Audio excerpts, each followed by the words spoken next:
ወርቃዊ ማዕጾ ሓቀኛ ዛንታ ኣብ ሓደ ርሑቕ ኩርናዕ ዓለም ብሉምሉም ጎቦታት ብሩህ ወሓይዚ ዝተኸበተ ዓዲ ሰላም እትበሃል ቁሸት ነበረት። ኣብዛ ቁሸት እዚኣ ሳሙኤል ዝተባህለ ሓያልን ለባምን መንእሰይ ይነብር ነበረ። ሳሙኤል ካብ ኩሉ ሰብ ዝፈልዮ ነገር እንተነይሩ እቲ ንኩሉ ሰብ ክሕግዝ ድሌት ዘለዎ ብፍላይ ድማ ነቶም ዝዓብይዎ ዓበይቲ ዓዲ ዘለዎ ዓቕሚ ኣኽብሮትን እዩ ነይሩ። ሓደ መዓልቲ ሳሙኤል ኣብ ጥቓ ሓደ ዓብይ ኦም ዓዲ ህዝባ ወርካ ኮፍ ኢሉ ከሎ ሓደ ፍሉይ መልክዕ ዘለዎም ሽማግለ ኣቦ መፂኦም ኣብ ጥቕኡ ተቐመጡ። እቶም ሽማግለ ዓብይ ንዋይ በትሪ ሒዞም ነበሩ። ገጾም ድማ ብርሃን ዝመልኦ ብዙሕ ተመክሮ ዘንበበን ይመስል ነበረ። ወደይ ሳሙኤል በልዎ እቶም ሽማግለ ብህድኣት። ሳሙኤል ብድንገት ሰንቢዱ ተንስ እሞ ሰላም ኣቦይ ከመይ ሓዲርኩም?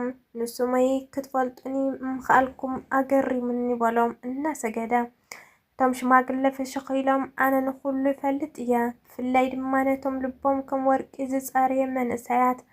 ሎሚ ሓደ ዓብይ ምስጢር ክነግረካ እየ መጺአ። ኣብቲ ዝለዓለ ብርክታት ናይዚ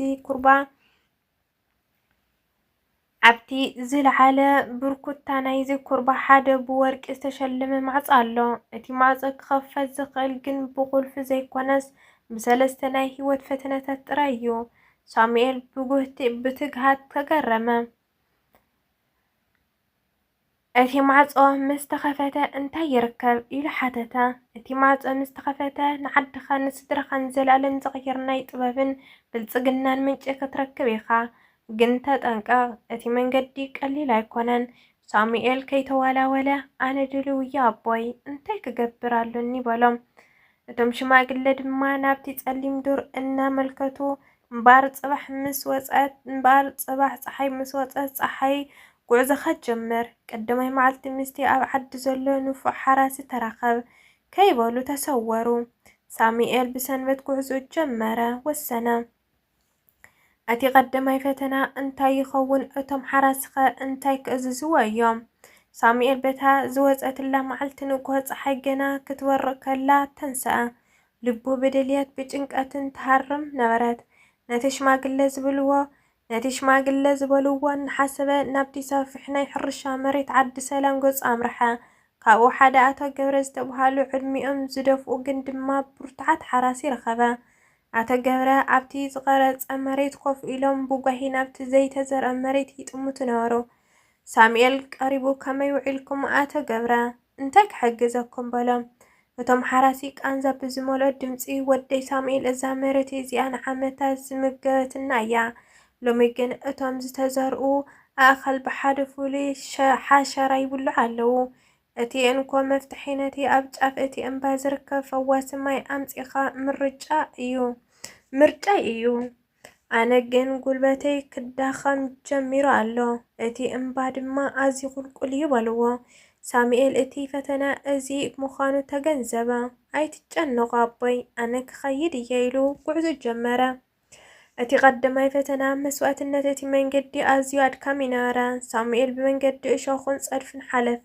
እናደኸመ ምስ ከደ ኣብ ፍርቂ መንገዲ ሓደ ዝጠመየን ዝደኸመን መንገደኛ ረኸበ። እቲ መንገደኛ ቁሩብ ማይ ክትህበኒ ትኽእል? ክመውት ደለኹ በሎ። ሳሙኤል ኣብ ኢዱ ዝነበረት እንኮ ናይ ማይ ጎማ ነቲ ሓኪም ማይ ክስካብ ዝረክብ እዚኣ ትሕግዘኒ እያ ኢሉ ሓሲቡ ነበረ። ግን ሳሙኤል ክሓልፎ ኣይከኣለን። ነቲ ንሕኡ ተባሂሉ ዝተተሓዘ ማይ ነቲ መንገደኛ ሃቦ። ነቲ ሰብኣይ ካብ ሞት ኣድሓኖ። ንሱ ግን ብጥሜትን ጽምእን እናተሰቃየ ጉዕዞ ይቐጸለ። ኣብ መወዳእታ ጫፍ እቲ እምባ በጽሐ። ኣብኡ ሓደ ንጹህ ምንጪ ማይ ረኸበ። ነቲ ፈዋሲ ማይ ቀዲሑ ናብ ኣቶ ገብሩ ተመለሰ።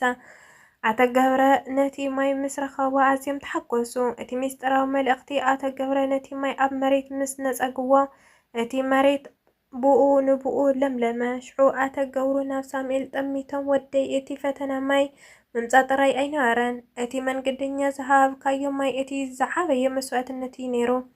እታ ቀዳመይቲ ቁልፊ ርህራሄ እያ፣ ሒዝካዮ ኺድ በልዎ። ሳሙኤል ነታ ቀዳመይቲ ቁልፊ ብምሳሌያዊ መንገዲ ጨቢጡ ጉዕዞ ቀጸለ። ሕጂ ግና ካልኣይ ፈተና ይጽበዮ ኣሎ። ሕጂ ድማ በሉ ኣቶ ገብራ እናጠፍኡ ናብቲ ኣብ ማእኸል ዱር ዝርከብ በዓል ጸሊም ኣኻውሕ ኺድ ኣብኡ ሓደ ዝተሰበረ ልቢ ዘለዎ ሰብ ክትረክብ ኢኻ።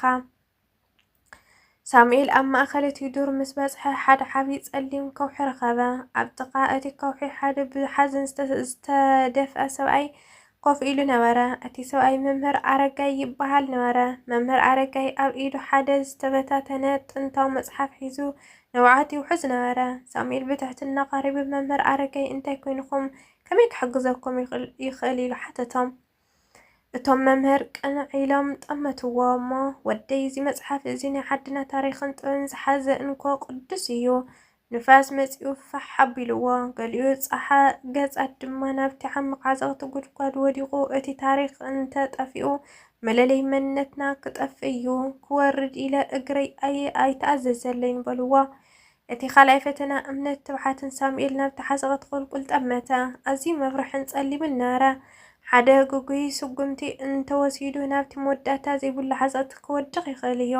ግን ሳሙኤል ነቲ ኣቶ ገብሩ ዝበልዎ ጥበብ ንዓድኻ ክትረክብ ኢኻ ዝብል ቃል ዘከረ። ኣነ ክወርድ እየ በሎ ሳሙኤል ብቆራጽነት ገመድ ኣሲሩ ናብቲ ሓዘቕቲ ክወርድ ጀመረ። ኣብ ፍርቂ መንገዲ ዝበጽሐ ሓደ ዓብዪ ተመን ኣብቲ ገጻት መጽሓፍ ተጠቕሊሉ ጸንሖ። ሳሙኤል ፈርሐ፣ ግን ድማ ነቲ ተመን ክቐትሎ ኣይደለየን። ብህድኣት ኣነ እዚ መጽሓፍ እዚ ንህዝበይ ስለ ዝጠቕመኒ ጥራይ እየ ዘድልየኒ ጥራይ እየ ዝደልዮ ዘለኹ ኢሉ እናተዛረበ ነቲ ተመን ብበትሪ ገለል ኣቢሉ እቲ ገጻት ተኣከቦ። እቲ ካልኣይ ቁልፊ ትዕግስትን ጥበብን ሳሙኤል ተመሊሱ ምስ ደየበ ነቲ ገጻት ንመምህር ኣረጋይ ሃቦም። እቶም መምህር ብሕጉስ ልቢ ነቲ መጽሓፍ ጠርነፍዎ። ሽዑ መምህር ኣረጋይ ፍሽኽ ኢሎም ወደይ ሳሙኤል እቲ ሓቀኛ ጅግነት ሰብ መቕታል ዘይኮነስ ንፍርሕኻ ስዒርካ ነቲ ክቡር ነገር ምድሓን እዩ። እታ ካልአይቲ ቁልፊ ትዕግስትን ትሕትናን እያ።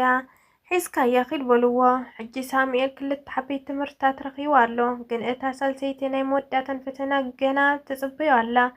መምህር ኣረጋይ ናብቲ ዝለዓለ ጫፍ እምባ እናመልከቱ ሕጂ ናብቲ ወርቃዊ ማዕጾ ኺድ፣ ኣብኡ ሓደ መስትያት ክትረክብ ኢኻ። እቲ ሳልሳይ ፈተና ኣብቲ መስተዋት እዩ ዘሎ በልዎ። እሞ ምስቲ ዱር ተሓዊሱ ሳሙኤል ሕጂ እቲ ጉዕዞ ናብ መወዳእታን ይቃረብ ከም ዘሎ ተሰምዖ። እግሩ እናደኸመ ግን ድማ ልቡ ተስፋ እናተሓደሰ ናብቲ ዝለዓለ ጫፍ እቲ ኩርባ ደየበ። ኣብኡ ፀሓይ ክትሓርብ ከላ እቲ ወርቃዊ ማዕጾ ብሩህ ብርሃን እናርኣየ ጸንሖ። ሳሙኤል ኣብ ቅድሚ እቲ ዓብዪ ወርቃዊ ማዕጾ ደው በለ። እቲ ማዕጾ ካብቲ ዝሓሰቦ ንላዕሊ ግርማ ዝመልኦን ስልጣንን ዝንጸባረቖን ነበረ። ይኹን እምበር ኣብ ማእኸል እቲ ማዕጾ ሓደ ዓብዪ መስትዋት ነበረ። ሳሙኤል ናብቲ መስትዋት ምስ ጠመተ ገዛ ርእሱ ጥራይ ኣይኮነን ረኣዩ። እቲ ሳልሳይ ፈተና ሓቅነት ኣብቲ መስትዋት ሳሙኤል ዝሓለፉ ኩሎም ፈተናታት ከም ፊልም ይረኣይዎ ነበሩ። እቲ ንጥሙይ ዝሃቦ ማይ፣ እቲ ኣብ ዓዘቕቲ ዝወረደሉ ትብዓት ኩሉ ብንጹር ተረኣየ። ሽዑ እቲ መጀመርያ ዝረኸቦም ሽማግለ ኣቦ ኣብቲ መስትያት ተገለጸ። ወደይ ሳሙኤል በልዎ እቶም ሽማግለ ብጥዑም ድምጺ። እቲ ሳልሳይ ፈተና ሕቶ እዩ።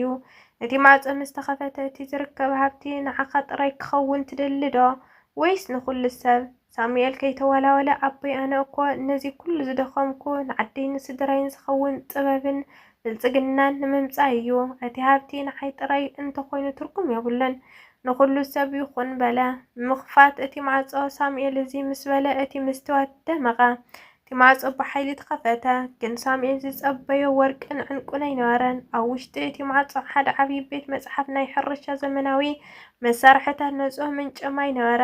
እቶም ሽማግለ ካብቲ መስትዋት ወጹ እሞ ወደይ እቲ ሓቀኛ ሃብቲ እዚ እዩ። ጥበብ፣ መጽሓፍቲ፣ ስራሕ መሳርሕታትን ከምኡ ድማ ህይወት ማይ። እቲ ወርቃዊ ማዕጾ ኣብ ኣእምሮኻ ኣብ ልብኻን እዩ ነይሩ። ሕጂ እዚ ኩሉ ሒዝካ ናብ ዓድኻ ተመለስ በልዎ። ሳሙኤል ናብ ዓዲ ሰላም ተመለሰ። ነቲ ዝረኸቦ ጥበብ ተጠቒሙ እቲ መሬት ዓዱ ዳግም ከም ዝለምዕ ገበረ። ሰብ ዓዲ ብሰላምን ብብልጽግናን ክነብሩ ጀመሩ።